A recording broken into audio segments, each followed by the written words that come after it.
Mhalifu wa kivita aliyepatikana na hatia nchini Uganda ametangaza vuguvugu jipya la waasi lililo na nia ya kuiangusha serikali katika jimbo la Ituri mashariki mwa Kongo na kusababisha tishio jingine la usalama katika eneo hilo linalokumbwa na vita. Kuundwa kwa kundi la Azimio la Mapinduzi CPR na Thomas Lubanga, mzaliwa wa Ituri, kunajiri wakati jeshi la Kongo linakabiliana na msukumo usio na kifani wa waasi wa M23 wanaoungwa mkono na Rwanda mashariki mwa Kongo. Mahakama ya Kimataifa ya Uhalifu ilipata hatia ya kwanza dhidi ya Lubanga mwaka 2012 kwa tuhuma za kuwaajiri watoto askari na kumhukumu kifungo cha miaka 14 jela. Aliachiliwa mwaka 2020 na Rais Felix Tshisekedi alimteua kwenye kikosi kazi kuleta amani Ituri, lakini mwaka 2022 alichukuliwa mateka kwa muda wa miezi miwili na kundi la waasi ambalo analaumu serikali na sasa yuko nchini Uganda.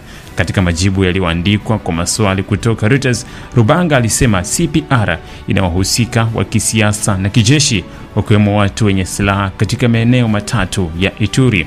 Kuleta amani katika eneo hilo kunahitajika mabadiliko mara moja katika utawala wa serikali, alisema, ingawa aliongeza kuwa kundi hilo halijaanzisha operesheni za kijeshi. Haijulikani ni wapiganaji wangapi ambao Lubanga anaodhibiti. Wataalamu wa Umoja wa Mataifa mwaka jana walimshtumu kwa kuhamasisha wapiganaji kusaidia wanamgambo wa ndani na M23.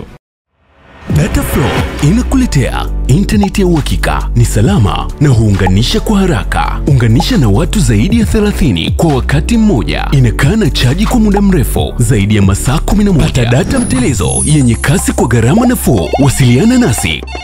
Tembelea tovuti yetu www.dataflow.co.tz.